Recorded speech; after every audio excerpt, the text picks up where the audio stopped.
Alguém conseguiu dormir aqui? Glória a Deus pela sua vida. Estou precisando. Essa equipe é demais. Tinha gente trabalhando, era 3 e pouco da manhã, desenvolvendo o vídeo que vocês viram hoje de manhã lá. Aí perto das 7 Deus estava finalizando a mensagem. Estamos aí firme e forte. Queridos, o tema dessa conferência que Deus colocou no nosso coração é avivamento.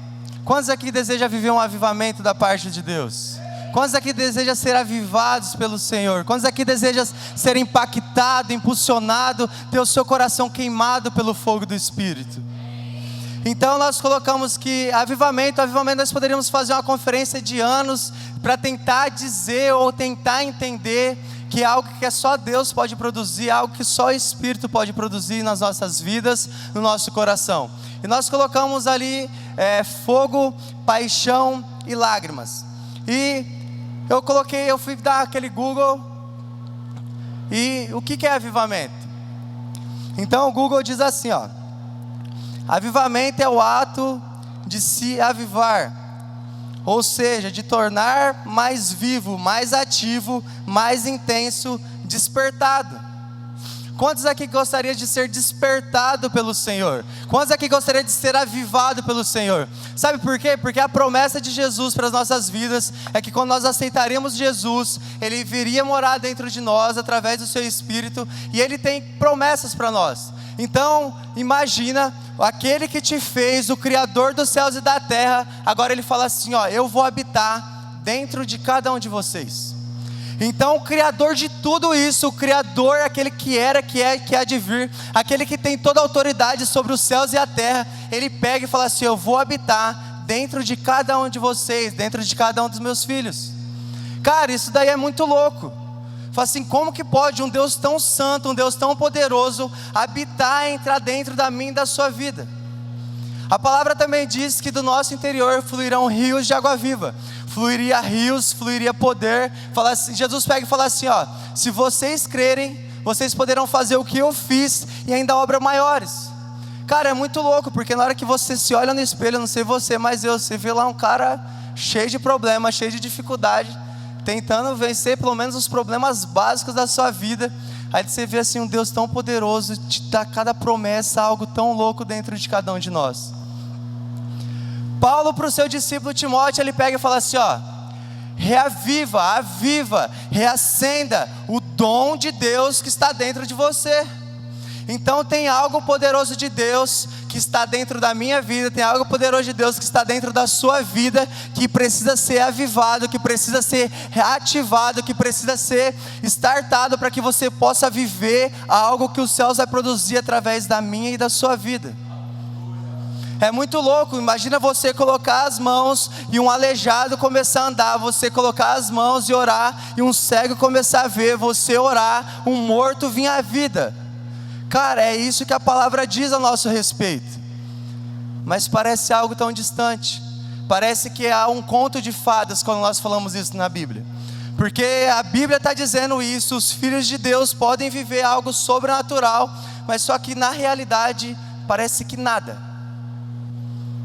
Parece que na realidade é o quê? É todos os dias nós lutando para pagar um boleto, às vezes de R$200. Sendo que aquele que é dono do ouro e da prata resolveu habitar dentro de nós, aquele que poderia prover todas as coisas, aquele que fala assim, ó: busque em primeiro lugar o meu reino, e as demais coisas vão ser acrescentadas, não importa como, não sei como, mas eu vou fazer surgir na sua vida. Esse evangelho que nós falamos é um evangelho top, de ser lido, pregado, mas na hora que vai ser vivido, você fala assim, parece que é loucura, uma linda história. Mas não, cara, o Espírito de Deus, o ajudador, o consolador, aquele que nos ajudaria a viver isso e muito mais, Ele está dentro de nós, Ele está aqui, e em nome de Jesus, você vai ser startado, você vai receber um toque do Senhor essa manhã, e você vai viver, vai fazer coisas que você jamais fez na sua vida, você vai viver de maneira que você jamais viveu na sua vida.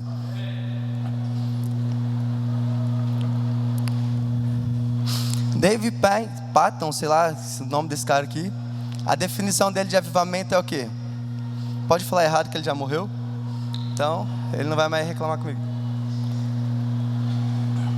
Ele fala assim, ó: avivamento é o Espírito Santo enchendo um corpo prestes a se tornar um cadáver. Avivamento é um corpo. A galera do The Walking Dead que sabe lá os bichos lá morrendo. Talvez é a realidade de alguns de nós aqui essa manhã. Você só está aqui, respira. Talvez quase tem uma máquina de oxigênio aqui, porque senão você já estava morto. Mas avivamento é o que, querido? É o Espírito Santo trazendo vida a um corpo que estava prestes a ser um cadáver. O Senhor vai trazer vida nas nossas vidas essa manhã, em nome de Jesus.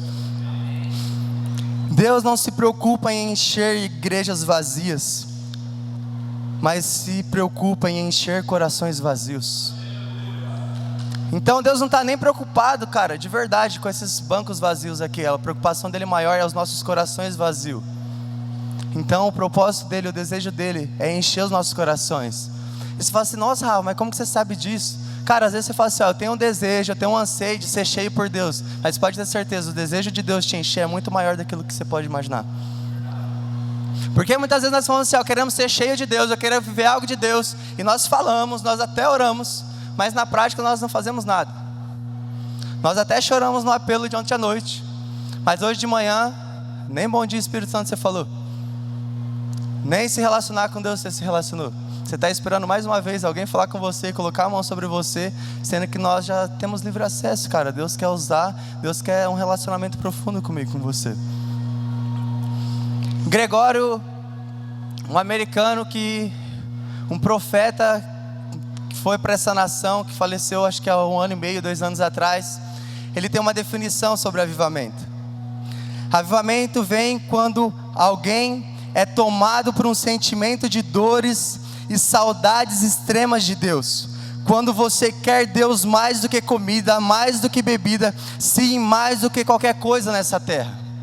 Ele fala assim que avivamento é quando você é possuído por um desejo, que você quer Deus mais do que qualquer coisa nessa terra. Deus, eu te quero mais do que um prato de comida, então se eu tiver que jejuar, ou se eu tiver que comer mais tarde, não importa, eu vou ficar aqui, eu vou buscar a sua presença, eu quero um toque do Senhor. Ah, sede, depois eu bebo água, eu quero mais do Senhor. Ele fala assim, ele traz essa definição. Avivamento é quando a fome, a sede, o anseio do seu coração por Deus é maior do que qualquer coisa aqui dessa terra. E talvez esse daqui foi a realidade da sua vida, quando você no início recebeu um toque do Senhor, você passava noites em claros, você jejuava, você fazia tantas coisas, e hoje você já não faz mais. Você precisa ser reavivado. O Senhor precisa tocar mais uma vez na sua vida, para que você possa sair daqui, querido, pegando fogo. Você possa sair daqui não esperando mais um jejum de qualquer evento, mas falando: Senhor, eu vou buscar o Senhor, eu vou abrir mão disso, vou abrir mão daquilo, mas eu quero a sua presença. Eu tenho um anseio, eu tenho um desejo de me relacionar com o Senhor, de estar junto e perto do Senhor. Salmo 73, do 25 ao 26 fala assim, ó: a quem tenho no céu senão a ti, e na terra nada mais desejo além de estar junto a ti. O meu corpo, o meu coração poderão fraquejar, mas Deus é a força do meu coração e a minha herança para sempre. O salmista diz que quem mais eu tenho senão a Ele? Ele é minha força, Ele é minha herança, ou lá no céu, aqui na terra. O salmista fala assim: é Ele que eu quero, é Ele que eu desejo. Qual é o desejo do seu coração, querido? Qual é o desejo do seu coração? Não tem nada a ver, isso aqui está muito lindo, cara. Eu fiquei impressionado, já chorei um monte, mas não tem nada a ver com isso. Qual é o desejo do nosso coração? É fazer uma conferência porque as outras igrejas fazem? Ou não, cara, conferência, Deus veio aqui para conferir mesmo aquilo que estava errado nas nossas vidas, para alinhar e tocar, e nós sermos reavivados, para viver algo de sobrenatural de Deus. Permita que o Senhor te avive, e aviva você pela sua entrega por completo. Assim você viverá um avivamento. Eu estava conversando com o Biel, meu discípulo, e ele falou algo muito louco. Nós estávamos falando de avivamento e tudo. Aí ele falou assim, ó, avivametro. Eu falei, você é bobo, moleque. Aí ele falou assim, aí eu falei, mas bobei, eu falei assim, é verdade, e o Espírito Santo ministrou algo no meu coração. Porque você pode estar aqui, querendo viver um avivamento, ou um avivamento. O que é um avivamento? Você anda 1 metro para frente, recebe um chá, e quando você sai 1 metro para fora, esse chá já foi embora, e você continua da mesma forma. Então você vai viver um avivamento, alguns metrinhos, alguma coisinha e tal. Você vai viver um avivamento dos céus mesmo, algo genuíno, algo que quando Deus te tocar, algo quando Deus avivar o seu coração, cara, você não vai desejar mais nada, você só vai desejar a presença dEle, o desejo dEle, o anseio dEle. O que você deseja viver, querido? E eu queria falar um pouco sobre o fogo. Nós falamos sobre fogo, nós oramos sobre fogo, mas quem produz o fogo é Ele. Nós não podemos produzir fogo, não do fogo que nós estamos falando. Ele é o fogo consumidor, Ele é o fogo que queima, Ele é o fogo que aparece. O fogo é o próprio Deus. Quantos aqui se lembram de Moisés? Não tinha nada a ver sobre uma sarça, tinha a ver sobre a própria presença de Deus queimando, atraindo aquele homem ali. Quantos aqui lembram daquela sarça pegando fogo? Eu acho que é o paizão que já falou isso, ou não sei. Que depois não fala mais na Bíblia sobre sarça pegando fogo em Moisés. Sabe por quê? Porque quando ele saiu dali, querido, o fogo já estava dentro dele. O fogo já estava queimando dentro daquele homem, ao ponto de não importasse as coisas que acontecessem, as dificuldades, os negócios doidos que acontecessem, aquele fogo que estava queimando aquela sarça, ela não se consumia. Aquele fogo começou a queimar aquele homem, e ele jamais foi o mesmo. Aquele que era um simples cara lá, um filho de não sei quem, que foi achado pela filha de não sei que outra lá, o fogo de Deus entrou dentro daquele cara, ele se tornou um libertador sobrenatural. Aquele cara queimou por Deus. Nós precisamos ter um encontro com o fogo do Espírito. E quando nós temos um encontro com o fogo do Espírito, com o fogo de Deus, é onde fala assim, ó, tire a sandália dos seus pés, porque aqui o lugar é santo. Então você se santifica, você se separa, e aquele fogo já não queima mais lá, ele começa a queimar dentro do meio do seu coração. Mas nós precisamos nos santificar, nos separar, tirar as sandálias dos nossos pés, nos prostrar, porque diante do fogo de Deus, ou nós honramos e vivemos, ou nós vamos ser consumidos. Você lembra da galera lá que ficou com medo? Vou subir não, senão eu morro? Morria mesmo. Falaram para eles aqui, ó, se separa, se santifica, e Deus vai vir. Deus quer se relacionar, quer falar com cada um de vocês. Eles até fizeram alguma coisinha, mas só que na hora que Deus chegou lá, eles viram que aquilo que eles estavam fazendo não era suficiente. O coração deles não estava preparado para subir o monte e ver o fogo consumidor, o fogo que queimava, que bagunçava tudo ali. Cara, Deus, Ele quer queimar o meu e o seu coração. É o desejo, o anseio dele. Será que você quer? Será que você deseja?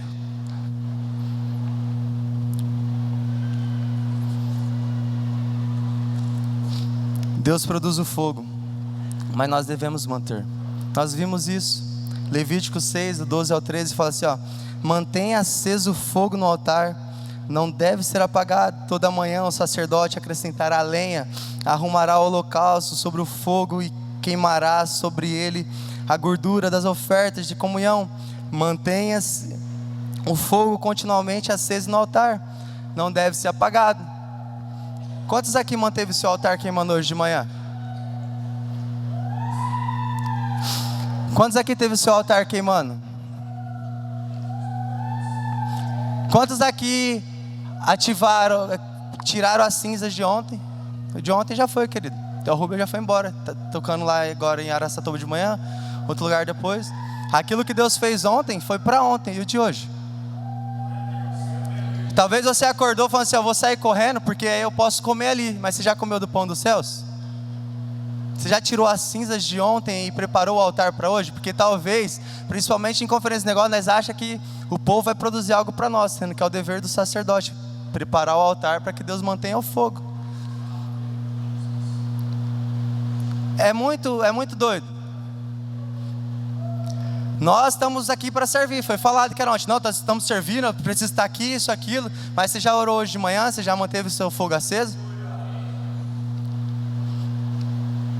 Vai ficar bom, querido, mas de verdade, é porque é nos pequenos detalhes que nós vamos deixando as coisas passar, e culto após culto, conferência após conferência, nós falamos as coisas e parece que a nossa vida não muda. É porque é por causa dos detalhes. Deus, Ele quer nos alinhar, cara. Ele quer que esse fogo comece a queimar, e Ele queime continuamente, jamais pare. Você vai queimar, você vai ser incendiado, não vai, de verdade. Aquilo que o Silas Malafaia falou lá no Descende é demais, não sei se vocês ouviram. Que o muçulmano, ele entra na faculdade, ele faz 10 anos de faculdade, ele sai de lá muçulmano.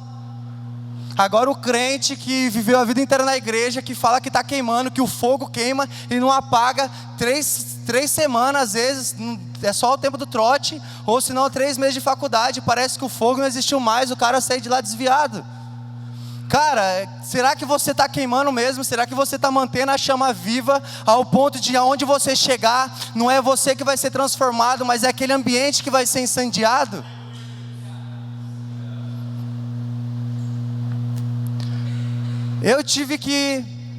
Teve a conferência o ano passado, e cara, foi um derramar do Espírito. Pessoas chorando, recebendo o chamado de Deus para começar trabalhos na faculdade. E sabe por que o trabalho começou na faculdade? Porque eu tive que sair daqui, nem estudo mais, e eu começar um trabalho na faculdade. Porque parece que as pessoas que falam que queima aqui, não conseguia queimar se não tivesse um líder ou alguém fazendo algo na faculdade. Tem um amigo meu que é líder, que é anfitrião de célula, e ele pegou e falou assim: cara, eu não estou conseguindo vir por causa que o serviço dele ficou doidura lá, e ele ficou praticamente 2 meses sem conseguir pisar o pé aqui na igreja. A única folga que ele conseguiu foi quarta-feira à noite para continuar a célula na casa dele.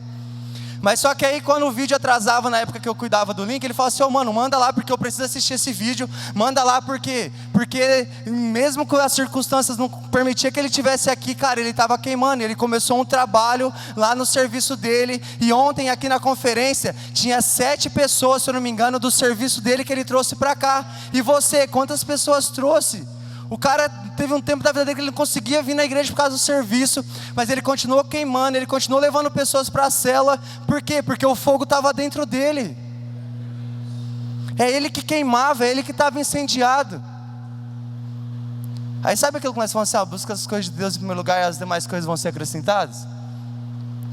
Vai se tornar gerente lá, conseguiu comprar sua casa, conseguiu fazer viagem de novo para a praia e tudo mais. Mas daí é o de menos, porque é o coração dele queimando, ele tocando as pessoas lá dentro, o ambiente sendo transformado, porque o fogo queima dentro dele, cara. E sabe como esse fogo começou a queimar dentro dele? Dentro da casa de recuperação. E sabe qual que foi o versículo que quando eu fui conhecer ele dentro da casa de recuperação, ele falou assim: cara, eu escrevo os negócios na cama, nem pode, mas a cama dele tá tudo rabiscado. Tava lá assim, 2 Crônicas 7:14, cara.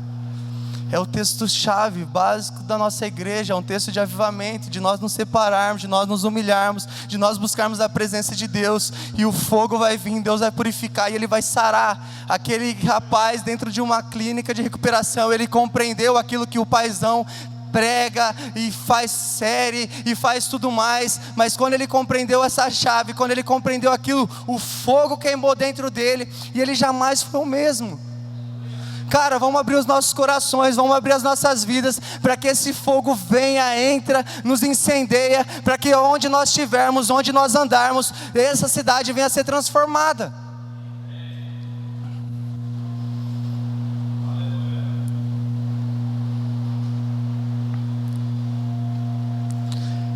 Essa semana eu estava lendo um texto de Jeremias, e fala de uma época que o povo, acho que é isso, né, paizão? Estava indo para o exílio, para a Babilônia ali. Deus começou a falar assim: vocês pecaram tudo, o juízo vai vir, vai acontecer. E Deus levanta o profeta e ele começa a soltar as rajas. E fala assim: o negócio ficou feio, o negócio moiou e vai indo. Mas daí não era agradável para o povo de Deus. E eles falam assim: mas como? Deus jamais vai permitir isso. Deus bonzinho, Deus isso. Aí fala que um sacerdote ficou tão indignado com as profecias dele, que bateu nele, prendeu ele num tronco lá e judiou de Jeremias. Cara, ele sofreu mesmo. Por quê? Porque ele estava vivendo aquilo que Deus falou para ele viver por esse tempo, estava profetizando. Aí Jeremias resolve o quê? Vou me aposentar, vou parar de falar de Jesus, vou parar, esse negócio não está dando certo não, só sofre. Olha esse texto, cara, Jeremias 29. Mas se eu digo, não mencionarei, nem mais falarei em seu nome, é como se um fogo ardente em meu coração, um fogo dentro de mim, e sou exausto tentando contê-lo, já não posso mais. Quando ele fala assim, ó, eu apanhei, né, não aguento mais negócio, Deus, eu não vou fazer mais isso. Mas tinha um fogo dentro de Deus naquele homem, porque ele foi chamado para aquele tempo, para aquela hora. Então mesmo se ele quisesse, ele não parar, não conseguiria. Esse fogo que regaçou ele, ele falou assim, ó, eu não quero mais, mas esse fogo não deixa, então eu vou para cima. Nós falamos que nós somos a geração, é para esse tempo, foi para esse tempo que eu nasci, cara, é mesmo. Mas o fogo tem que queimar desse jeito, que é o ponto de você falar assim, eu não quero mais, está difícil. O fogo vai te impulsionar e tacar para frente. Sabe aquela música assim, ó, existe um fogo cerrado em meu peito, que não me dá descanso? Vocês achou que ia cantar? É tipo isso. Deus, ele quer tacar um fogo no seu peito, querido,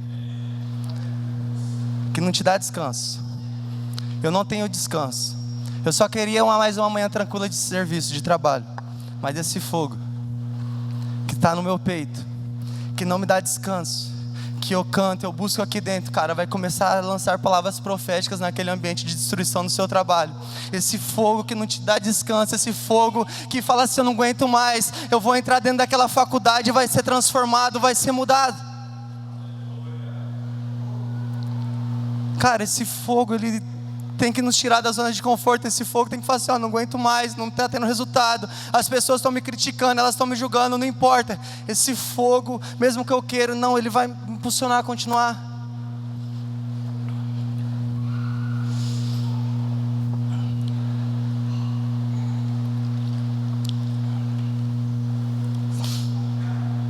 Quanto se lembra de 2 discípulos na estrada de Emaús? Eles tinham uma expectativa, eles tinham algo ali no coração deles, na mente deles. Jesus morre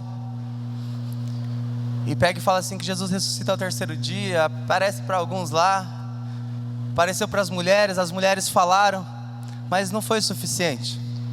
Eles largam o bando e voltam. Está lá no caminho de Emaús. Que essa manhã aqui seja o caminho de Emaús das nossas vidas. Jesus glorificado, Jesus, o que venceu a morte, com seu corpo glorificado, ele vem e começa a caminhar com esses homens. E a Bíblia fala assim que eles foram impedidos de reconhecer que era ele. E Jesus começa tudo de novo, querido. Mas o que aconteceu? E aí nós sabemos a história, eles pegam e falam, mas você é o único que não sabe daquilo que aconteceu tudo. E pega e fala assim que Jesus, começando por Moisés, e tudo de novo, ele começa a falar aquilo que estava predito sobre ele.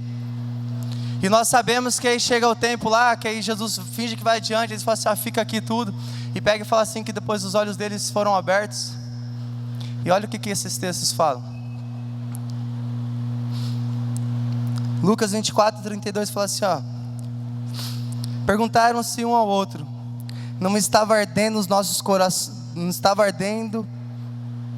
nossos corações dentro de nós, enquanto ele falava no caminho e expunha as escrituras? Jesus, ele podia falar assim, cara, eu estou aqui, ó, você não viu? Deu certo o negócio. Mas sabe o que ele pega e faz? Ele começa a se relacionar com aqueles caras, mesmo que eles não estavam compreendendo. E ele começa a expor as escrituras. E ao expor as escrituras, ao se relacionar com eles, o coração deles voltou a queimar novamente. Como você quer viver um avivamento sem se expor às escrituras? É ao expor as escrituras, se relacionar com Deus todos os dias, que o seu coração vai voltar a queimar, querido. Não existe avivamento, não existe fogo do Espírito sem a palavra de Deus. Ele é a própria palavra. Para você ter noção, em Lucas 24:27 fala assim, ó, e começando por Moisés e todos os profetas, explicou-lhes o que constava a respeito dele, em todas as Escrituras. Ele podia falar assim, ó, é por mim mesmo, aconteceu, você não viu e tal, mas não, ele começa a expor as Escrituras. Não existe fogo sem se expor às Escrituras. Como está a sua leitura? Você tem lido? Você tem lido ao ponto de daqui a pouco essa palavra começar a te incendiar, essa palavra começar a te tirar da zona de conforto e te impulsionar a viver algo mais de Deus? Um encontro com Jesus, um relacionamento, mais a exposição às Escrituras, vai fazer o fogo queimar em nossos corações. Paixão, sentimento intenso que possui a capacidade de alterar o comportamento e os pensamentos. Doido isso, né? O apaixonado é ao ponto de mudar os seus comportamentos e até os pensamentos. Quantos aqui estão apaixonados por Cristo? Ao ponto da sua mente ser renovada? Ao ponto de essa paixão te tirar da zona de conforto? Aí no Google, na hora que você coloca a palavra paixão, ele te dá essa parte e depois taca a parte cristã. E a parte cristã pega e fala assim, ó, os tormentos sofridos por Cristo, o martírio de Cristo. Então a paixão perante o Google é o que? É a entrega de Jesus, é a entrega de Cristo. Ele era tão apaixonado por mim e por você, que ele se entregou. O sofrimento dele foi paixão, querido. É isso que o Google estava dizendo. E João 3,16 fala assim, ó, porque tanto amou o mundo, que entregou o seu Filho unigênito, para que todo aquele que nele crê não pereça, mas tenha vida eterna. Ele não poupou o seu próprio Filho, ele se entregou, ele foi um mártir, ele deu a sua vida por nós.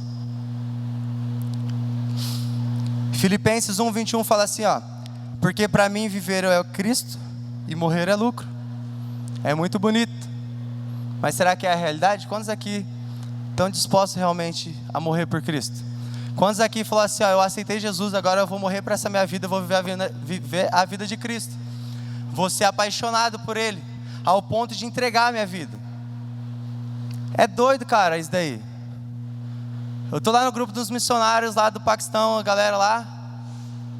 O cara já foi preso umas 15 vezes por causa de Cristo, já apanhou por Cristo e tudo mais. E a família dele já sofreu por causa de Cristo, mas ele falou assim, eu não largo essa nação, porque Deus tem um propósito para mim aqui.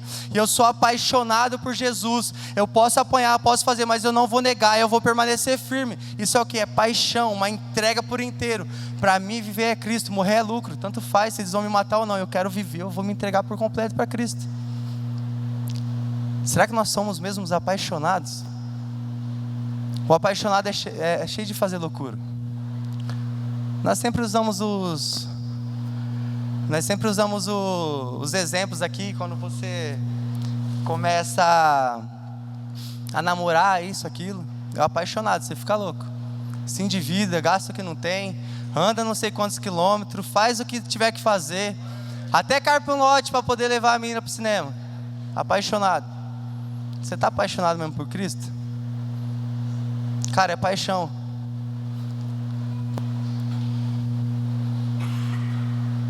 E o que eu falei para você? Quem produz é Ele. Pedro falou assim, Jesus, eu sou apaixonado por você, eu te amo, eu vou morrer por você. Até estava disposto ali. Aí na hora que o negócio ficou louco, ele vazou. Pedro, ele caminhava em cima daquilo que ele poderia produzir. Eu estou apaixonado hoje, eu amo hoje e tudo mais. Mas nós sabemos o que aconteceu. Agora João não estava naquilo que ele poderia produzir, ele estava naquilo que os céus produzia. Ele falava assim, o mais amado por ele. E nós sabemos como que foi a trajetória de João, porque ele estava na base do amor que não era dele para Deus, mas era de Deus para ele. E a base do amor de Pedro era de Pedro para Deus. Pedro negou Deus 3 vezes e João permaneceu firmão lá. E o que a palavra de Deus diz? Se nós amamos, foi porque Ele nos amou primeiro.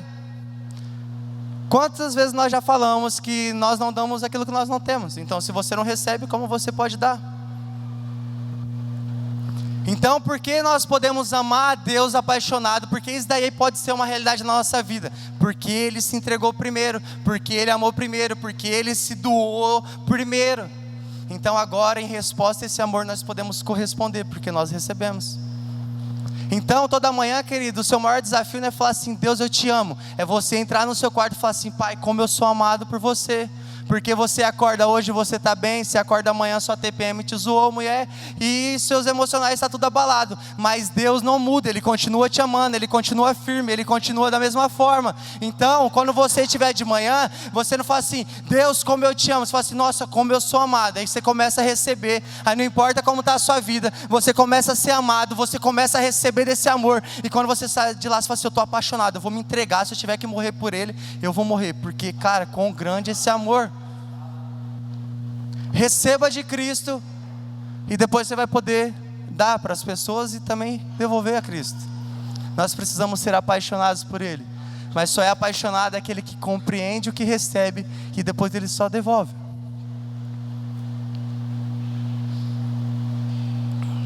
Receba o amor do Pai. Você é filho amado, você é discípulo amado, você é muito amado.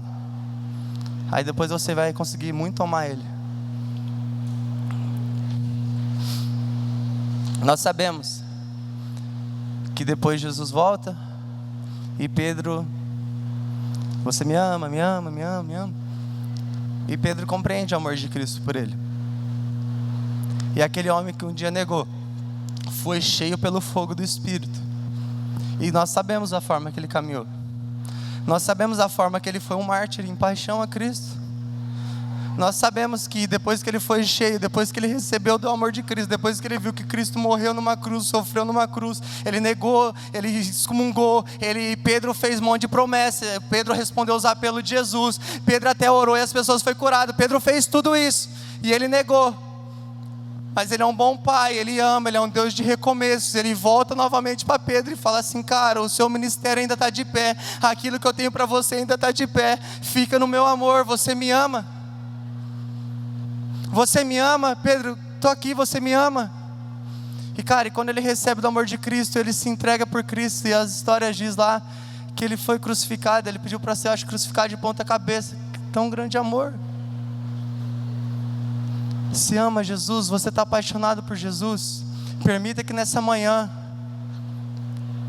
receber do amor de Jesus. Eu creio que Ele vai dar um batismo de amor para nós, Ele vai derramar do amor dEle sobre as nossas vidas, e nós vamos sair daqui apaixonados, incendiados por Ele.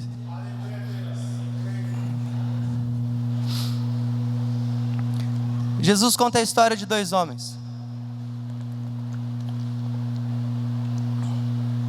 e fala de uma dívida que nenhum deles podia pagar. Um devia 50, outro 500. E pega, que fala assim, que chega lá e fala assim: ó, as suas dívidas estão perdoadas.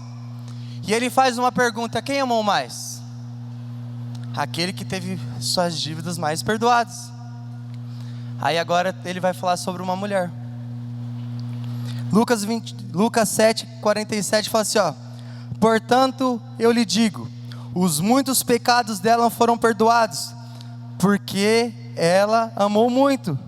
Mas aquele que pouco foi perdoado, pouco ama. Então, compreenda quem você era. Eu era um cara bonzinho, mas você sabe dos seus pensamentos, você sabe o quanto você sujo é, por causa da nossa natureza pecaminosa. Aí quando você compreender o grande sacrifício de Cristo na cruz por nós, o grande amor de Cristo derramado naquela cruz por nós, aí você fala assim: os muitos pecados meus foi perdoado. Aí sim, muito eu vou amar, porque muito eu recebi dele. Aqui fala assim sobre uma dívida paga. A nossa dívida foi paga, foi um alto preço. Quando você compreender o valor desse alto preço, você muito vai amar, você muito vai se derramar. Essa mulher compreendeu o valor da cruz, o valor do sacrifício de Jesus. E ele fala assim: ela muito amou. Então quando alguém falar assim para você: cara, você está bitolado, você só quer saber de orar, você só quer saber de fazer as coisas de Deus, você só quer saber de fazer isso, você fala assim: cara, muitos dos meus pecados foram perdoados, porque por isso eu muito amo, por isso eu muito me devolvo para Ele. Quando eu estava naquele fuego lá, e eu lembro que na hora que vieram orar por mim, teve um monte de promessas sobre a minha vida, querido. Promessa é demais. Mas só que na hora que os meus pecados foi confrontado pelo Espírito Santo, e quando eu caí ali prostrado e fiquei uns 30, 40 minutos chorando, tendo noção dos meus pecados, tendo noção do quanto eu era sujo, do quanto eu era podre, quanto eu era prepotente, quanto eu achava que eu era tudo aquilo que não era nada. E depois eu vi o quanto Cristo me amou. Eu não poderia levantar diferente daquele lugar sem ter que abrir mão de tudo para ter tudo que é Ele. Você compreendeu realmente o valor e o sacrifício de Cristo? Não é o Hollywood lá chorando, não é nós com sangue de mentira, foi algo verdadeiro. E é muito mais do que alguém apanhando ali, era o próprio Deus que abriu mão de tudo para sofrer no meio, no seu lugar. O salário do pecado trazia a morte, o nosso Deus, o nosso Senhor, o nosso Pai morreu no meio, no seu lugar. Então quando nós compreendemos e recebemos dessa vida que Ele é, nós conseguimos corresponder em amor. Para de tentar produzir algo. Para de tentar produzir algo, cara. Você caiu, você pecou, você não está bem. Ai, agora eu vou jejuar não sei quantos dias. Agora eu vou ler não sei quantos de Bíblia. Agora eu vou. Cara, você não vai nada. Você precisa se render aos pés da cruz e permitir que Ele faça em você. Não tenta produzir algo que só os céus podem produzir. É muito mais fácil. Eu caí, eu pequei, o que eu faço? Ora 2 horas por dia. É quase 1/3 do crente. Faz o jejum de uma semana. Ah não, o pecado foi assim, é o jejum de 40 dias, porque o pecado foi muito assim. O jejum, esses negócios não tem nada a ver sobre o seu pecado. O seu pecado foi pago na cruz de Cristo. O seu pecado foi pago na cruz de Cristo. Então cata as suas falhas e leve a cruz de Cristo. Receba do amor de Cristo. Aí orar, jejuar vai ser algo leve, porque Cristo fez o peso. Cristo levou o peso. Esse é o evangelho da graça. Nós não merecíamos, mas Ele fez tudo. Para de tentar fazer algo, produzir algo. Ele já fez tudo. Está pesado? Você está tentando produzir algo. Por quê? O dele é leve. Seja apaixonado, querido. E a paixão é o quê? É você corresponder daquilo que você já recebeu. Que essa manhã você receba da paixão e do amor de Cristo.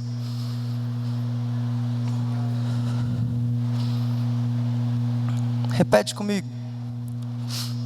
Eu não vou deixar nada. Mais forte. Eu não vou deixar nada. Nem ninguém me parar. A minha paixão por Ti, Jesus. Não é namorada. Não é namorada. Não é trabalho. Não é filho. Não é nada. Não é casamento, não é nada. Nada pode parar a sua paixão por Jesus, cara. Jesus, Ele é lindo, mano. Ele se entregou por nós. Isso daqui não tem nada a ver. Eu já falei, não é parede preta, não é enfeite, é Jesus, cara. Nós estamos aqui por Ele.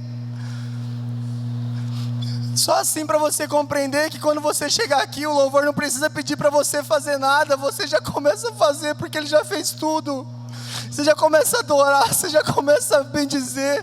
Você não precisa levantar a sua voz porque alguém falou. Você já começa a levantar por conta, porque Ele já foi levantado no madeiro. Ele já venceu a morte. Ele já se doou, Ele já fez tudo por você. Ele já fez tudo por mim.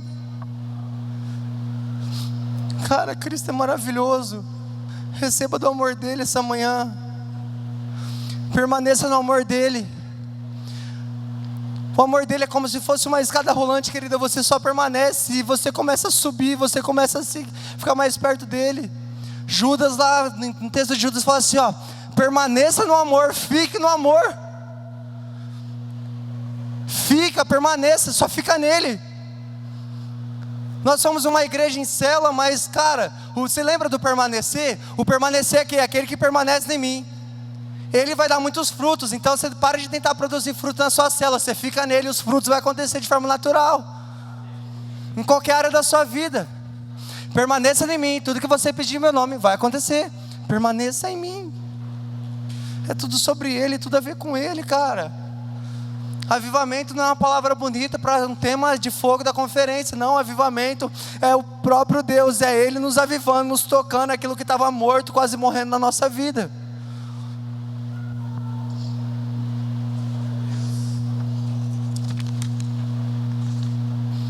Depois que o fogo queimar o nosso coração, depois que nós devolvemos isso em paixão por Ele, queridos. O Theo Rubia falou ontem aqui, um pouco. As lágrimas precisam voltar para os nossos olhos. Nós precisamos voltar a chorar na presença. Nós precisamos voltar a chorar pela realidade da nossa cidade. Nós precisamos voltar a chorar. Falta lágrimas nos nossos olhos. É Ele recolhe as nossas lágrimas. Lágrimas, choro, pranto, sofrimento, dor, tristeza. Lamentações 3, do 48 ao 50, fala assim, ó: rios de lágrimas correram nos meus olhos, porque o meu povo foi destruído. Os meus olhos choram sem parar, sem nenhum descanso, até que o Senhor contemple dos céus e veja. Eu sou líder de jovens, amém? Líder de jovens, está acontecendo os negócios. Eu fui um sábado à noite pegar sorvete aqui, estava um inferno aquele negócio ali. E eu só fiz assim, nossa, as meninas rebolando, a outra quase pelada, e catei meu sorvete e fui para casa. Aí depois eu vou orar, eu falo assim, Deus, eu falo que eu sou líder de jovens, que eu amo esses jovens, e na hora que eu vejo essa destruição, eu só se preocupo com um pote de sorvete, não tem lágrimas pela realidade daquilo que está acontecendo. Deus, muda meu coração, o quanto eu preciso ser mudado, o quanto eu preciso ver essa realidade e chorar por isso. Cara, nós precisamos chorar pela realidade do nosso povo, nós precisamos chorar pela realidade da nossa cidade. Nós temos que parar de discutir em rede social e chorar pelo esse carnaval tentando se reerguer. Chorar pelos jovens que vão se prostituir, os jovens que vão se matar ali. Eu lendo as coisas do carnaval passado, tem lá um monte de palavra profética, um monte de coisa demais. Mas falava de um homem, que eu acho que o pastor Cris, os meninos, teve a oportunidade de falar do amor de Jesus para ele. Depois ele foi atropelado por um carro e ele morreu. Cara, nós precisamos voltar a chorar por essa realidade. Esses dias eu falando para a Mura, eu falei assim, amor, nosso evangelho é muito mentiroso às vezes nas nossas vidas. A sua família não conhece, não está assim firme com Jesus, o meu irmão também não está, e nós estamos vivendo como se tudo estivesse normal. Precisa ter lágrima nos nossos olhos pela nossa casa, os nossos pais, nossos irmãos, os nossos amigos. Muitas vezes eles estão indo para o inferno e nós estamos aqui querendo fazer festa e rindo. Qual que foi a última vez que você chorou por alguém da sua família? Qual que foi a última vez que você chorou por alguém que você diz que tanto ama? A realidade é destruição, está tudo sendo acabado e nós estamos rindo. Não que nós não temos que nos alegrar, mas está faltando lágrimas para chorar pelo perdido, pela destruição desse mundo aí fora. Quantos se lembram de Neemias? Quando descobre a situação do povo, com a vida tranquila e tudo mais. Neemias 1:4, já estamos terminando. Quando ouvi essas coisas, sentei-me e chorei. Passei dias lamentando, jejuando e orando ao Deus dos céus. Você fala da prostituição do país, mas qual a última vez que você orou e chorou pelas prostitutas, cara? Nós vamos fazer esse tempo atrás evangelismo aqui nessa praça. Sento na turma ali de um monte de adolescentes. E o menino fala que ele não crê em Jesus. E eu continuei conversando, aí comecei a falar de outras coisas, e quando eu tinha oportunidade eu falava do amor de Jesus. E quando eu estava para ir embora eu falei, cara, eu sei que você não crê, mas eu creio, eu posso orar pela sua vida, eu posso orar para abençoar o rolê de vocês. Eles estavam fumando, usando droga, bebendo, mas eu queria abençoar o rolê deles. Não o que eles estavam fazendo, mas abençoar a vida deles. O lugar que eles estavam ali era muito perigoso, cara. Ele falou assim: mano, ora pela vida da minha mãe. É que ela trabalha lá em casa. Olha o que eu tô aqui, ó, tô bebendo esse negócio, eu poderia estar ajudando, sei lá, mas eu não consigo arrumar emprego ainda por causa da idade. Aí eu falei: não, eu oro sim, eu sei quanto é difícil para uma mãe solteira cuidar de sua casa.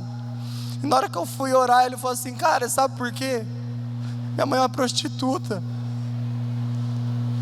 é uma garota de programa.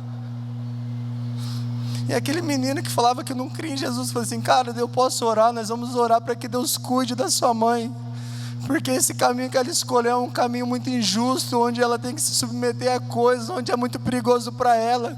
Vamos orar para que Deus possa cuidar da vida dela e dar a oportunidade dela conseguir trazer o sustento para sua casa de uma forma diferente. E porque eu orei e senti a dor e a necessidade daquele jovem, cara, foi diferente, ele se abriu para o Evangelho. O que dizer para um cara, 14 anos, mãe garota de programa? Nós precisamos chorar pela realidade.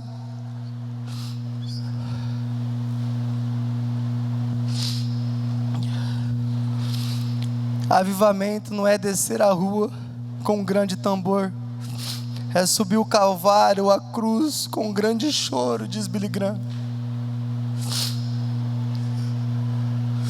Nós temos que nos alegrar sim pelo aquilo que Cristo fez, mas ir até a cruz de Cristo com choro, com lágrimas, por prantos, por tudo que está acontecendo aí fora.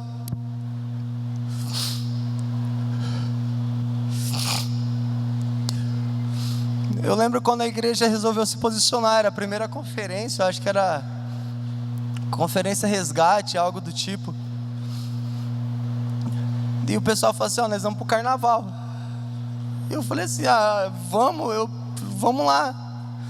Mas era estranho, cara, porque eu vim daquele lugar. E eu falei assim: mas eu estou apaixonado por Jesus, eu vou lá falar de Jesus, mas dentro de mim, como que vai ser ver a galera lá? Como vai ser falar de Jesus pra galera lá, pros meus amigos? Ele falou assim: ano passado você estava aqui e agora você está aí. Mas eu vim. Cara, quando eu cheguei aqui nesse lugar, meu desejo era chorar, minha vontade era chorar, e depois eu não queria mais sair daqui, eu queria ficar falando do amor de Cristo, mas o pessoal falou assim: ó, tem que estar 10 horas da noite lá, na hora que o carnaval está começando, a gente tem que voltar. Eu voltei por obediência, eu não queria.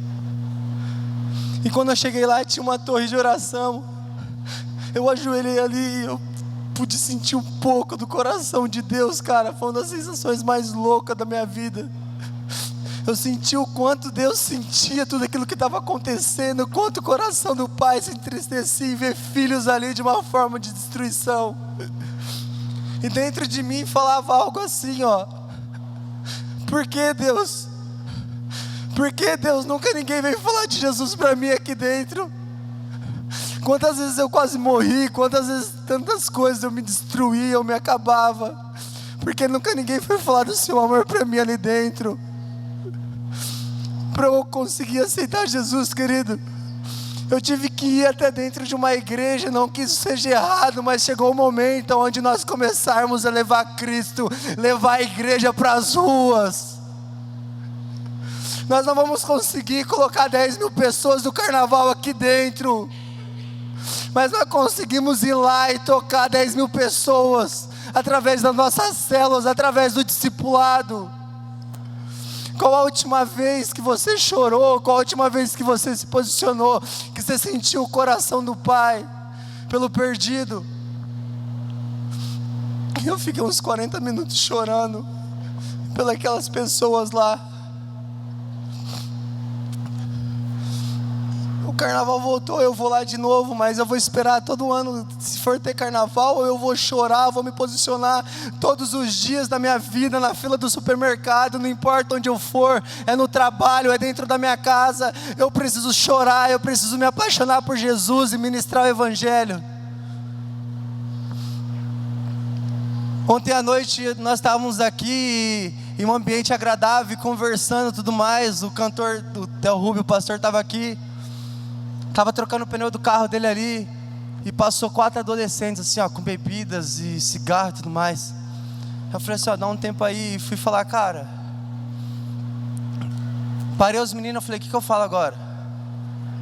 Eu falei, alguém já disse que Jesus te ama? Hoje? Porque já deve ter dito, mas hoje é diferente, já.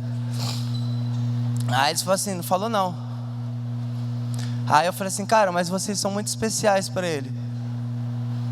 E nisso, eu tive uma palavra de conhecimento do menino do lado, eu falei assim, ó, sua avó é crente, né?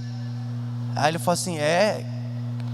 Aí eu falei assim, ela já falou algumas coisas que te machucou, mas Jesus me trouxe aqui para falar o quanto você é amado.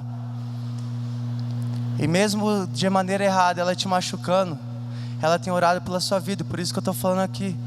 E os outros já ficaram meio de lado, assim, o moleque ficou em choque. E ali eu pude falar do amor de Jesus para eles, eu falei assim, ó, tá tendo uma conferência, é paga. Mas se vocês virem aqui, eu estou esperando que eles venham. Eu ainda falei para ele, ó, seus amigos não mostram muito interesse, mas você já recebeu da presença de Jesus e aonde você está não agrada o coração de Jesus. Jesus tem um propósito para você. Eu falei, ó, você pode vir aqui e avisar o pessoal que você vai entrar de graça, porque Jesus quer restaurar o fogo no seu coração. Eu só poderia ficar ali brincando com o pastor Tel Rubio, mas o fogo do Espírito falou assim, ó, para esses meninos. E ali tinha um menino que a avó dele orava por ele.